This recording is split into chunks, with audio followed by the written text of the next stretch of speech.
오늘게 주시는 하나님의 말씀은 사무엘상 30장 1절로 8절까지 말씀, 우리 교독하도록 하겠습니다. 제가 먼저 읽을게요. 다윗과 그의 사람들이 사흘 만에 시글락에 이른 때에 아말렉 사람들이 이미 네겝과 시글락을 침노하였는데 그들이 시글락을 쳐서 불사르고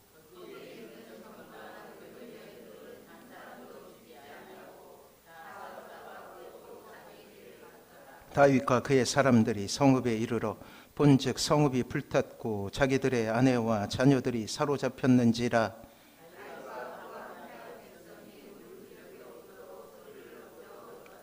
다윗의 두 아내 이스라엘 여인 아히노암과 갈멜 사람 나발의 아나였던 아비가일도 사로잡혔더라.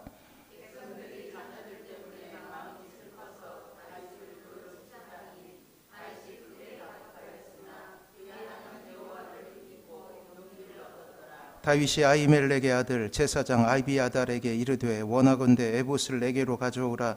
아비아달이 에봇을 다윗에게로 가져가매 다윗이 여호와께 묻자와 이르되 내가 이 군대를 추격하면 따라잡겠나이까 하니 여호와께서 그에게 대답하시되 그를 쫓아가라. 내가 반드시 따라잡고 도로 찾으리라. 아멘. 옆에 분하고 같이 인사합니다. 사랑하고 축복합니다. 사랑하고 축복합니다. 그래요. 하나님의 나라, 그 하나님의 나라는 기도 위에 세워지는 나라예요. 우리가 가장 먼저 이 땅에서 회복해야 될 것은 다시금 기도입니다. 언제가 말씀드렸습니다. 사람의 인생 가운데 가장 부질없는 것이 무엇이냐? 그것은 바로 장담이라고 했어요. 건강에 대해 장담하는 것, 물질에 대해 장담하거나 확신하는 것, 지금도 가지고 있는 물질이 영원할 것이라는 장담, 이 모든 것을 장담하며 늘 자신만은 행복할 것이라고 그렇게 이야기를 하죠. 높은 지위에 오른 사람은 자신이 항상 그 자리에 있을 것이라 장담합니다. 영원토록 그 자리에서 권력을 누릴 것이라 그렇게 확언하게 되죠. 인기를 먹고 사는 연예인들은 항상 그 인기가 유지될 것이라고 생각해요. 하지만 인생은 우리가 생각하는 대로, 생각하는 기대로 돌아가지 않을 때가 훨씬 많음을 우리는 우리의 삶을 살면서 경험하게 되는 거예요. 어느새 불행은 우리의 인생 가운데 불청객처럼 찾아와 자리 잡고 행복을 밀어냅니다. 또한 우리가 행복하려고 했던 많은 시도들이 반대로 어느새 우리의 인생을 불행하게 만드는 이유가 될 때가 있죠. 참으로 자괴감마저 느끼게 됩니다. 행복하려고 했던 결혼이 불행의 이유가 되기도 하고, 선택했던 직장을 잃게 되었을 때, 혹은 믿었던 인간관계가 파괴되고 아픔만 남았을 때, 혹은 예기치 못한 혹은 뜻밖의 사고를 당하게 되었을 때, 100가지 나 자신을 지켰던 행복의 이유들이 한 가지 불행이라는 이유 때문에 무너져가는 모습을 우리는 볼 수도 있다라는 거예요. 그러면서 우리가 가지고 있는 행복의 이유가 그 기반이 얼마나 허술한지 작은 홍수에도 여지없이 무너지는 저수지의 제방과 같은 그러한 참으로 안타까운 모습을 보이게 됩니다. 작년부터인가 새로운 단어가 우리나라에 생겼어요. 그게 뭐냐면 극한호우예요. 극한호우. 그 예전에는 이러한 단어가 있지 않았습니다. 예전에는 홍수 뭐 이런 이야기가 있었죠. 비가 많이 와서 제방이 넘쳐서 그렇게 이 땅에 이 많은 물난리가 나는 것은 옛날에도 있었던 이야기였습니다.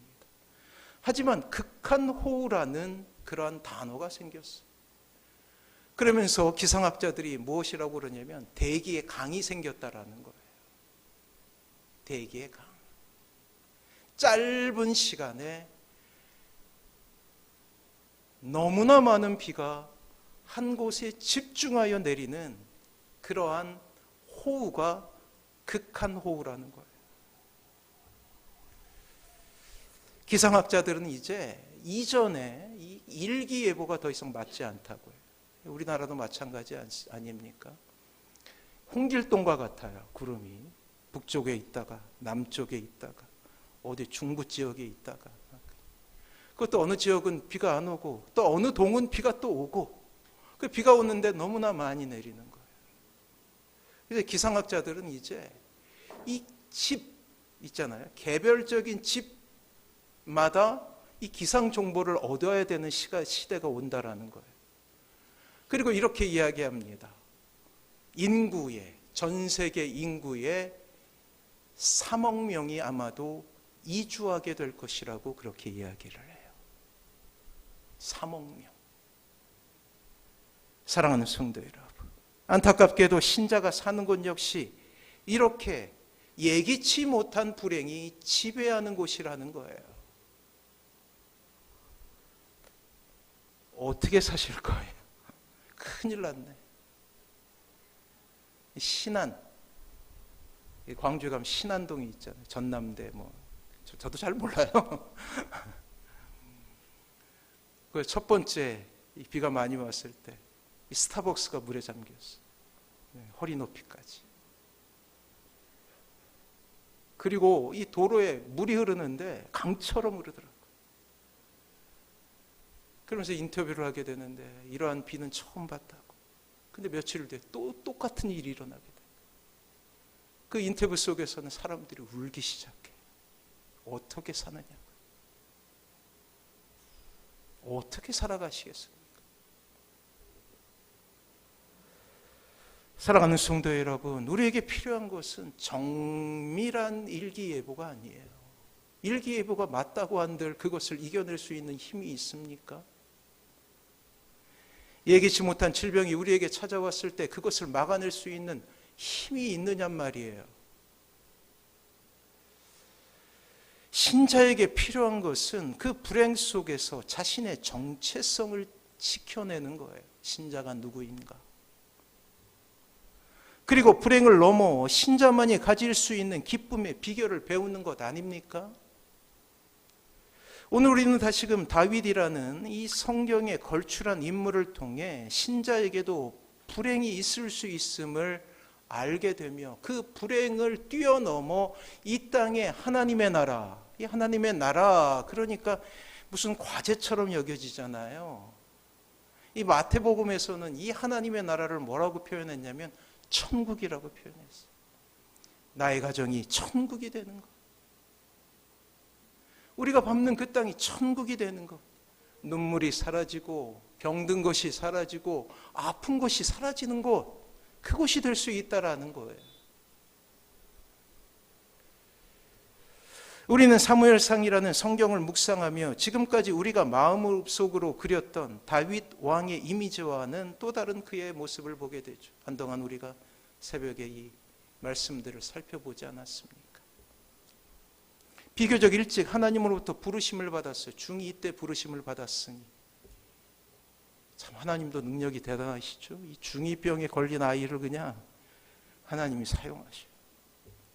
적장 골리앗을. 그리고 중앙정계에 진출하며 승승장구할 것으로 여겨졌던 입지전적인 인물이에요. 전쟁 영웅이었어. 더군다나 그 당시에 왕이었던 사울의 사위가 되었어. 승승장구할 수 있잖아요. 그 어떤 누구도 이러한 다윗의 성공 가도에 이상이 생기거나 제동이 걸릴 줄 예측할 수 없었습니다. 그러나 성공에 가장 가까운 그곳에서 다윗은 이제 우리의 인생과 너무나 닮은 실패와 절망, 눈물과 고통, 좌절과 아픔들을 경험하게 됩니다. 우리는 흔히 다윗을 생각할 때 다윗이 왕으로 재위하던 기간, 왜요? 명칭이 다윗 왕이잖아요. 이스라엘의 가장 전성기라고 여겨지는 바로 그때를 생각할 수밖에 없지요. 모든 물산이 다윗에게 집중되고 또 권력의 최정상에서 모든 사람을 발 아래 두며 그들의 칭송을 받았던 위대한 왕으로서의 이미지가 있다라는 거예요. 하지만 우리가 조금이라도 다윗의 인생을 자세히 살펴본다면 위대한 다윗의 신앙과 그의 믿음은 결코 그가 책을 통해 공부한 것도 유능한 선생님을 통하여서 배운 것도 아님을 금세 알게 됩니다. 그래서 유진 피터슨이라는 그러한 이 신학자, 목사님은 그 다윗의 믿음을 현실에 뿌리 박힌 믿음이라고 불렀어요. 현실에 뿌리 박힌 신앙이라고 불렸어요. 현실에서 싸워가며 배웠던 신앙이라는 거예요.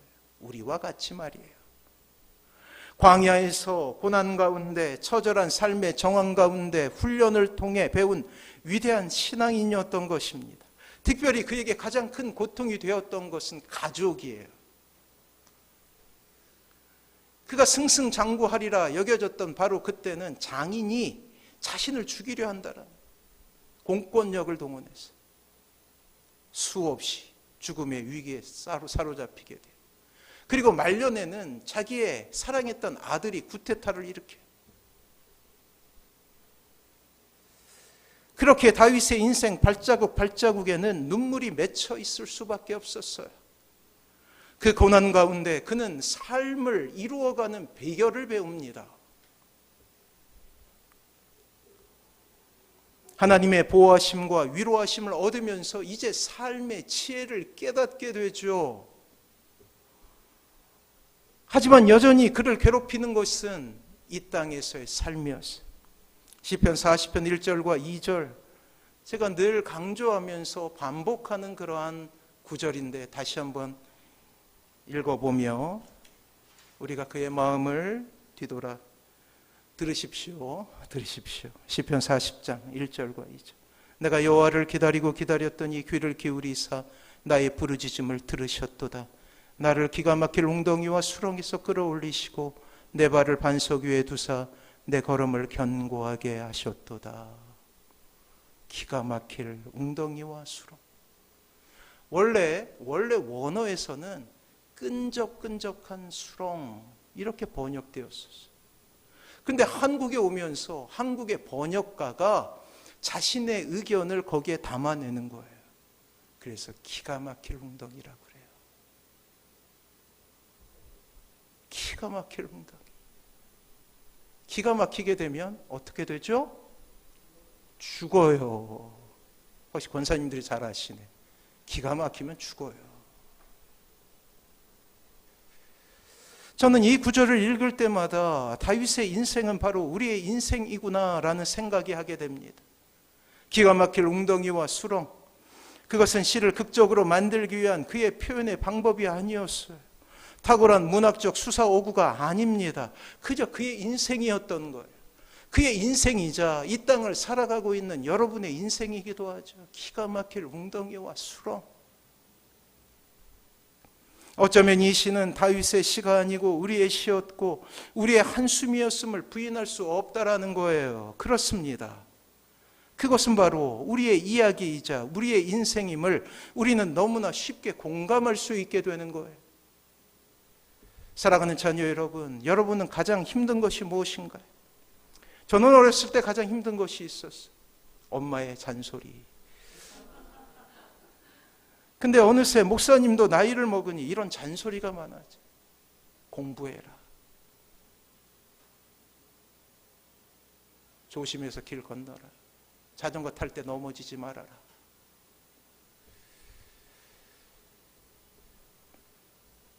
곰곰이 생각해 보니 여러분이 살아가게 될 이 세상은 조금 더 위험한 세상이기 때문에 그리할 수밖에 없는 것 같아요.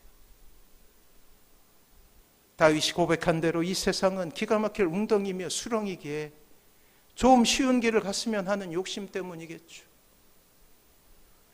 사랑하는 성도 여러분, 오늘 본문을 좀 더 잘 이해하기 위해 이전 본문에 대한 이해가 있어야 돼요.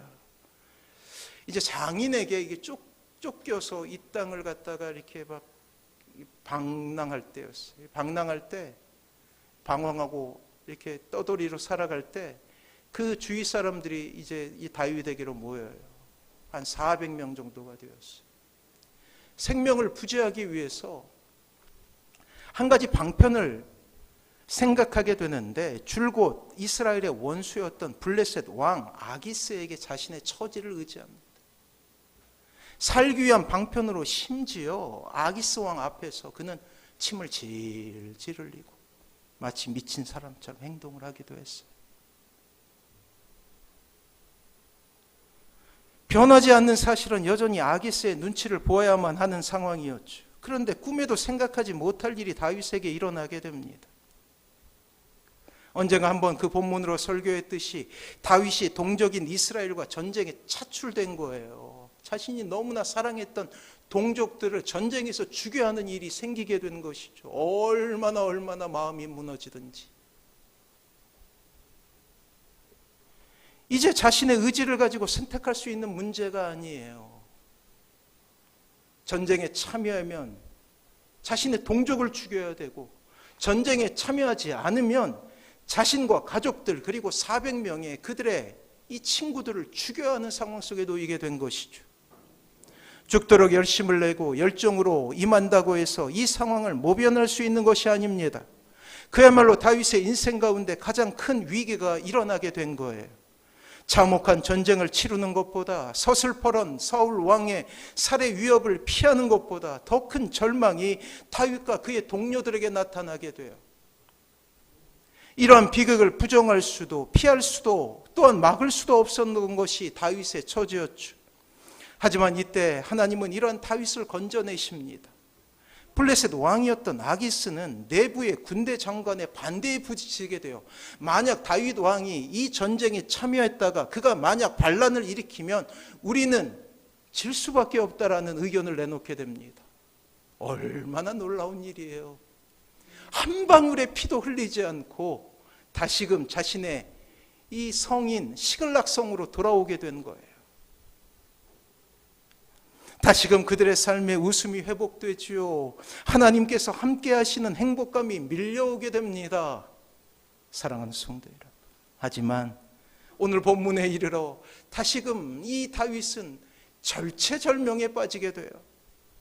다윗의 인생 가운데 들어워진 짙은 먹구름은 다시금 그에게 큰 좌절과 절망을 안겨다 주게 됩니다. 바로 다윗과 그의 동료들이 머물고 있었던 시글락 성이 아말렉이라는 아주 오래된 적들에 의해서 함락되었다라는 소식을 듣게 된 거예요. 그리고 자신의 가족과 동료들이 모두 포로로 잡혀간 거예요. 그곳에는 자신의 가족들이 있었어요. 부녀들이 있었습니다. 청천벽력과 같은 소식을 듣게 된 것이죠. 자, 3절 우리 같이 한번 읽어볼까요? 같이 읽습니다. 시작. 다윗과 그의 사람들이 성읍에 이르러 본즉 성읍이 불탔고 자기들의 아내와 자녀들이 사로잡혔는지라. 그래요. 다윗의 두 부인과 자녀들 역시 똑같은 처지가 되어 비참하게 끌려가고 있었다라는 것입니다. 이 일이 다윗과 그의 동료들에게 얼마나 큰 시련이었으며 또 얼마나 큰 절망을 안겨다 주었는지 성경은 이렇게 보도하고 있어요. 4절 같이 한번 읽어봅니다. 시작. 다윗과 그와 함께한 백성이 울 기력도 없도록 소리를 높여 울었더라. 그래요. 눈물을 많이 흘리다 보면 눈물이 말라요. 시름시름 앓게 되죠. 다윗과 그의 백성들, 그의 군사들은 망연자실하게 됩니다. 하늘을 바라보며 통곡하고 한참 되고 나서야 통곡의 소리는 조금씩 잦아들기 시작했어요. 그러자 그들의 마음속에 분노가 치밀기 시작합니다. 이 모든 것이 왜 일어났느냐? 드디어 그들은 다윗을 죽이려고 해요. 폭도로 변하기 시작합니다. 자, 6절이에요. 같이 한번 읽어봅니다. 시작. 백성들이 자녀들 때문에 마음이 슬퍼서 다윗을 돌로 치자 하니 다윗이 크게 다급하였으나 그의 하나님 여호와를 힘입고 용기를 얻었더라. 아멘. 뭐라고 그래요? 자녀들 때문에 마음이 슬퍼서. 슬픔이 지나치게 되면 분노가 되는 거예요. 이성을 상실하게 됩니다. 사랑하는 성도 여러분, 오늘 본문 말씀을 통해서 다윗을 통해서 우리가 보게 되는 것은 우리 역시 이러한 절박한 상황 속에 놓여 있음을 깨닫게 되지 않습니까? 정도는 달라도 상황은 달라도 여전히 우리의 인생 가운데 늘 어려움은 있었고 늘 좌절과 아픔 가운데 신음하는 인생이었음을 고백하지 않을 수 없다라는 것이에요. 이제 동족 상잔의 위기를 간넘은 다윗에게 다시금 자신의 모든 것을 잃어버릴 듯한 절망이 시작되고 있습니다. 그래요. 이러한 다윗의 모습은 너무나 친근한 우리의 모습이죠.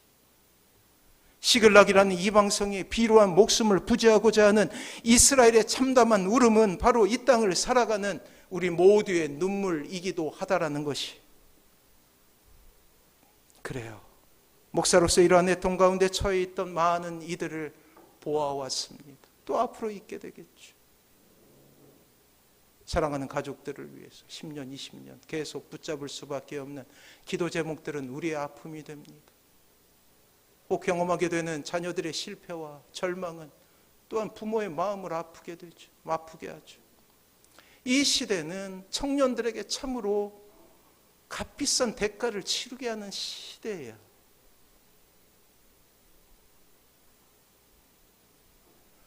지금 이 순간에도 병실에서 고통당하고 있는 우리 형제 자매들, 망가진 육체를 부여잡고 어떻게든 살아보려 하지만 점점 더 무너져가는 그 모습은 참으로 어떻게 위로를 해야 할지 모르는 참담함을 안겨다 주고 있어. 어제 우연히 TV를 보다가 이 젊은 엄마가 이제 아기를 낳았어. 한 돌 정도 지난 아이인 것 같아요. 근데 제목이 뭐냐면 아이가 되어 돌아온 엄마예요. 엄마 나이가 이제 많지 않아요. 이제 60 간 넘었는데 평생을 이제 어렵게 힘들게 이제 자녀들을 양육하며 살았어요. 이제 살만한 이제 시대가 이제 돌아들었는데 문제가 생기고 맙니다. 엄마에게 치매가 온 거예요. 이제 60세 초반이니 얼마나 안타까워. 하는 모습이 꼭 어린아이 같아요. 아무것도 알지 못합니다. 자꾸 밖으로 나가려고 하시고. 그 딸이 이제 어머니를 모시게 됐는데 아기와 어머니를 같이 모시는 거예요. 근데 가족이 얼마나 밝고 사위도 아들같이 하는지 그 모습이 너무나 귀하고 아름답다.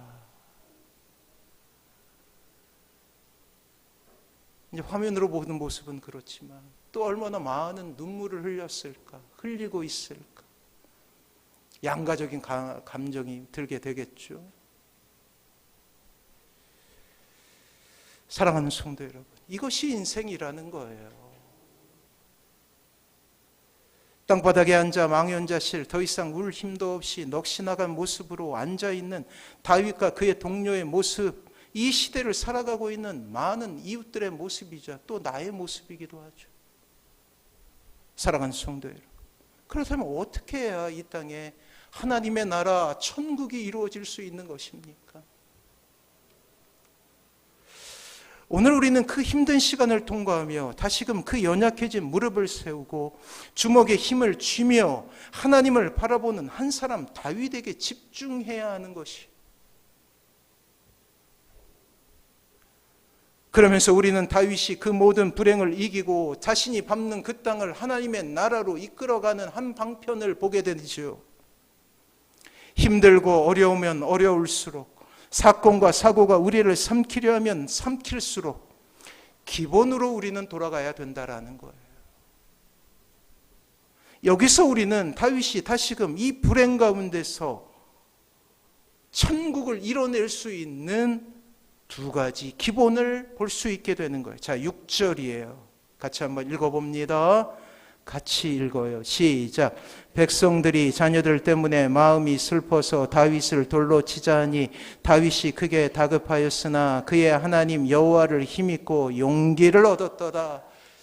자, 그래, 용기를 얻어야 돼요. 용기를. 이거 어떻게 용기를 얻느냐? 그 첫 번째 방법, 불행 가운데 다시금 기쁨을 회복할 수 있는 그 첫 번째 방법은 하나님을 의지하는 거예요. 변하지 않습니다. 이 성경, 우리가 읽게 되는 이 성경은 오로지 하나님을 의지하라라는 이 단순한 진리를 우리에게 가르치고 있어요. 악한 영은 어둠에 처해 있는 우리를 향하여서 이렇게 유혹하죠. 그것은 바로 문제에 집중하라는 거예요. 우리의 죄악된 본성 역시 이 문제에 창념하며 지속적으로 묵상하게 됩니다. 여러분들의 마음속에 어려움이 찾아오고 여러분들의 삶 가운데 고난이 찾아오게 되면 늘 먼저 하는 것은 왜 고난을 당하게 됐는가라는 이유를 묻는 것 아니에요.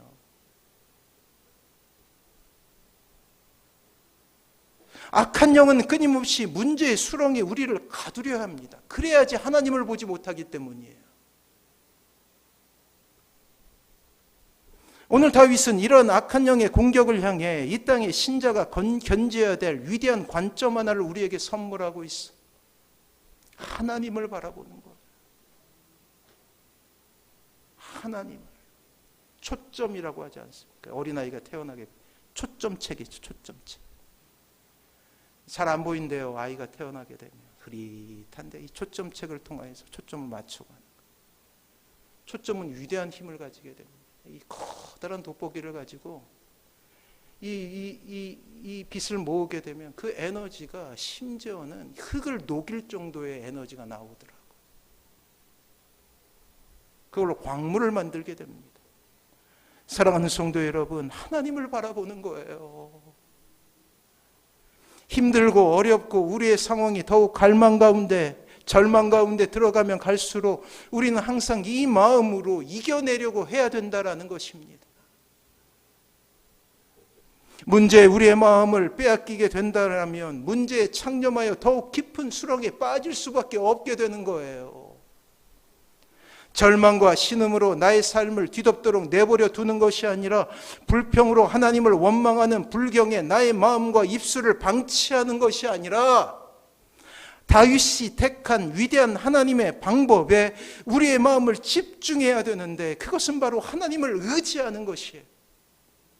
사랑하는 성도 여러분, 어려우면 어려울수록 절망의 깊이가 깊어지면 깊어질수록 하나님을 바라봐야 함을 기억하시기 바랍니다. 그것만이 우리가 살아가야 될 길이에요. 그리고 하나님을 의지하는 사람의 보편의 모습이 있다. 누가 봐도 저 사람은 하나님을 의지하는 거야 라고 인정하는 것. 내가 어려움 속에서 하나님을 의지하고 있는가라는 것을 판별할 수 있는 리트머스 용지가 있다라는 거예요. 그게 뭐냐면 기도예요. 기도. 장 프랑스와 밀레라는 그런 화가가 있죠. 프랑스 노르망디 그레비르 마을에 농사일을 하는 한 화가가 있었어요. 그의 부모는 경건한 청교도였습니다. 화가는 오전에는 부모를 따라 농사일을 하고 오후에는 화실에서 그림을 그렸죠. 그는 주로 한가로운 전원 풍경을 그렸는데 안타깝게도 그의 그림은 하나도 팔리지 않습니다. 주위의 동료 화가들이 이렇게 이야기하죠. 풍경하는 상품의 가치가 떨어지니까 다른 그림을 그려보게. 그 당시 인물을 주로 그렸거든요. 돈이 되니. 그러자 그가 이렇게 고백합니다. 내 그림에서 자연을 향한 하나님의 사랑이 느껴지길 바랄 뿐입니다. 이 가난한 화가가 그 유명한 이삭 줍기라는 그림을 완성했을 때 아시죠? 예. 여인 이삭 줍기도 하고 남자가 기도하기도 하고 하는 그림. 팔남매는 굶고 있었고 만종이 완성되었을 때 가난한 아내는 해산을 걱정하고 있었습니다.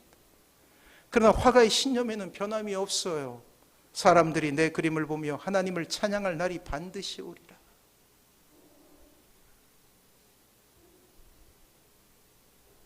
고난의 밤이 지난 후 이 화가의 그림은 최고의 그림으로 인정을 받게 됩니다.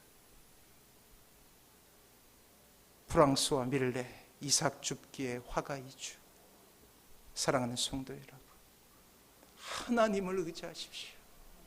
하나님을 바라보십시오. 자, 불행 가운데 기쁨을 회복하여 이 땅에 하나님의 나라를 이룰 수 있는 그 두 번째 방법은 하나님께 기도하는 거예요. 여러분들의 마음속에 하나님을 의지한다면 기도로 실천하십시오. 8절이에요. 같이 한번 읽어봅니다. 같이 한번 읽어보죠. 시작. 다윗이 여호와께 묻자와 이르되 내가 이 군대를 추격하면 따라잡겠나이까 하니 여호와께서 그에게 대답하시되 그를 쫓아가라. 내가 반드시 따라잡고 도로 찾으리라. 아멘. 다윗은 기도의 사람이었어요. 그의 삶의 위기에 처하면 처할수록 그는 기도의 자리를 지켰습니다. 그래서 현실에 뿌리 박힌 믿음이라고 부르는 거예요. 불행이 자신의 인생을 삼키면 삼킬수록 더욱더 하나님께 나아가는 사람입니다. 그래서 이렇게 표현하죠. 여호와께 묻자와 물으십시오. 하나님께 물으십시오. 요즘에 가장 화두가 되는 게 AI가 이제 산업의 전반에 영향을 미치게 되고 이 땅의 이 직업의 이 모습은 완전히 바뀌게 될 거예요. 실제적으로 AI가 이 산업의 이 모습을 바꾸고 있어요. 이제 현대에서 저 미국에 이 엄청난 규모의 공장을 짓고 있는데 그 엄청난 규모의 공장을 이끌어가는 사람은 거의 200명밖에 안 된대요. 나머지는 기계가 하고 나머지는 이 인간의 모습을 담은 그러한 이 AI와 결합된 그러한 로봇가 감당하게 돼요. 이러한 시대를 살아가고 있습니다. 이 AI 중에 또 가장 유명한 것이 챗 GPT라고 부르는, 그래서 챗은 대화를 하다라는 거예요. 대화를 하다. 그래서 이제 이 AI하고 이제 대화를 하면서 문제를 풀어가게 되는 거예요. 사랑하는 성도 여러분, 우리에겐 영원한 해답을 주시는 하나님이 계시잖아요. 이제 머지않아서 이 땅에 상담가도 판사도 변호사도 없어질 것이라고 이야기를 해요.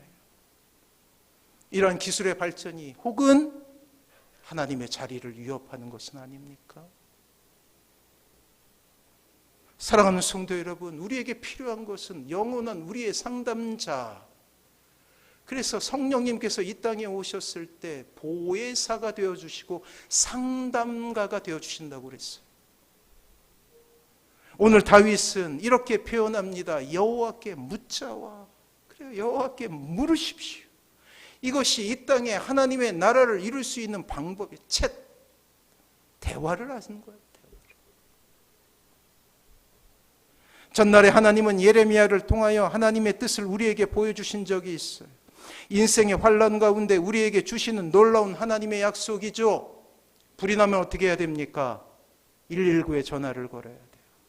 우리의 인생 가운데 어려움이 찾아오거나 위기가 찾아오게 되면 333을 기억하십시오. 자, 예레미야 33장 3절이에요. 우리 같이 한번 읽어봅니다. 시작. 너는 내게 부르짖으라. 내가 내게 응답하겠고 내가 알지 못하는 크고 은밀한 일을 내게 보이리라. 어떻게 해야 돼요? 챗을 해야 돼요. 기도를 해야 된다고.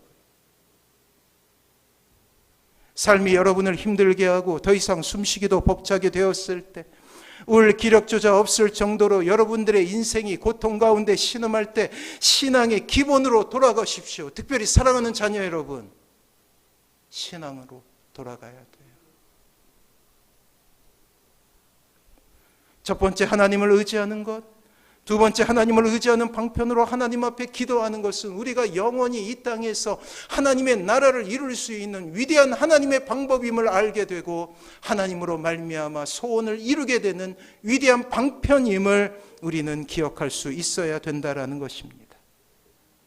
인생의 긴 훈련의 과정을 통과한 다윗은 어려움이 찾아올 때마다 하나님께 무릎을 꿇었어요. 하나님을 의지하기에 기도했고 기도했기에 하나님의 역사는 일어났으며 후에 이 다윗은 위대한 하나님의 사람이라는 이름으로 불려지게 된 것이에요. 그러나 우리가 기억해야 될 것이 있습니다. 이 기도는 훈련이라는 거예요. 기도거리가 생겼다고 기도한 것이 아니라는 것입니다. 다급한 상황 때문에 하나님 앞에 무릎 꿇는 것이 아니라는 거예요.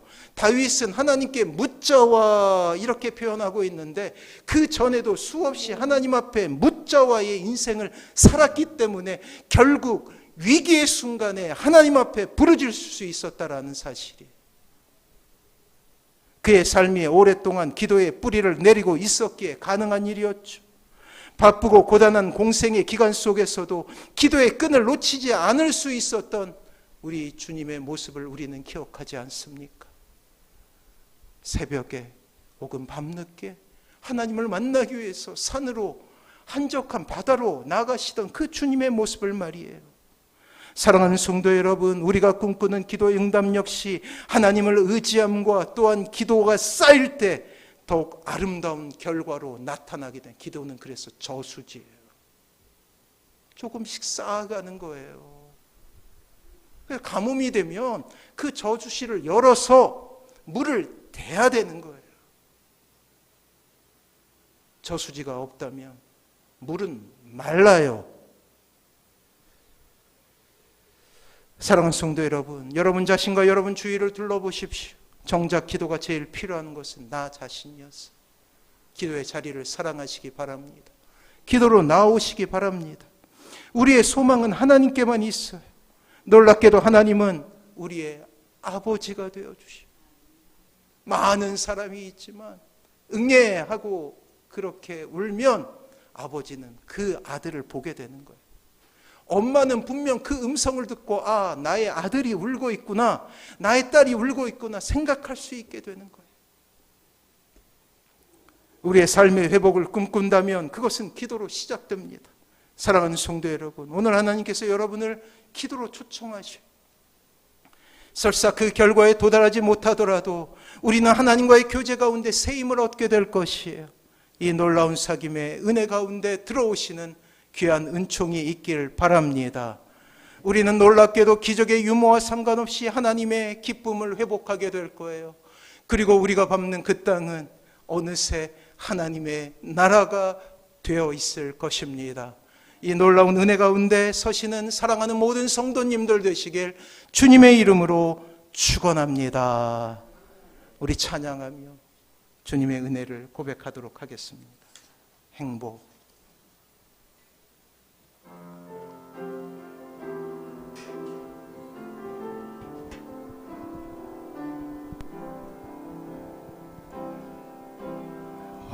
화려하지 않아도 정결하게 사는 삶, 가진 것이 적어도 감사하며 사는 삶, 내게 주신 마음을 나눠주며 사는 삶, 이것이 나의 삶의 행복이라. 눈물 날 일 많지만 기도할 수 있는 것, 억울한 일 많으나 주를 위해 참는 것, 비록 작은 삶 주 뜻대로 사는 것, 이것이 나의 삶의 행복이라소. 이것이 행복이라오.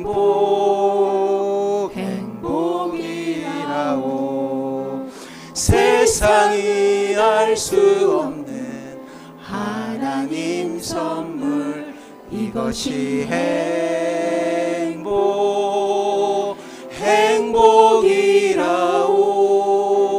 하나님의 자녀로 살아가는 것, 이것이 행복이라오. 다시 한번 고백합니다. 화려하지 않아도 정결하게 사는 삶, 가진 것이 적어도 감사하며 사는 삶, 내게 주신 작은 살 나눠주며 사는 삶 이것이 나의 삶의 행복이라오. 눈물 날 것 같지만 눈물 날 일 많지만 기도할 수 있는 것 억울한 일 많으나 주를 위해 비록 짧은 작은 삶 비록 짧은 작은 삶 주 뜻대로 사는 것 이것이 나의 삶의 행복이라오. 이것이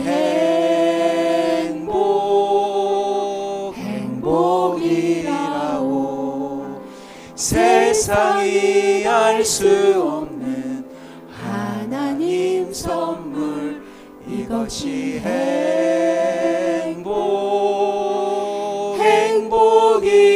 행복이라오. 하나님의 자녀로 살아가는 것 이것이 행복이라오. 사랑 성도, 이 시간 같이 결단하며 나아갑니다. 하나님, 어떠한 순간에도 이 기도의 줄을 놓치지 않도록 하나님 도와주시옵소서. 하나님의 은혜를 사모하게 하시고 하나님만을 바라보는 인생을 살아가기 위해서 기도의 끈을 붙잡고 하나님의 이름을 부르며 하나님 앞에 나아갈 수 있도록 도와주시옵소서. 특별히 우리의 가정이 하나님께 기도하는 그런 가정이 되게 하여 주시옵소서. 하나님의 은혜를 구하게 하여 주시옵소서. 이 소망 가지고 우리 주여 한번 부르고 기도하도록 하겠습니다.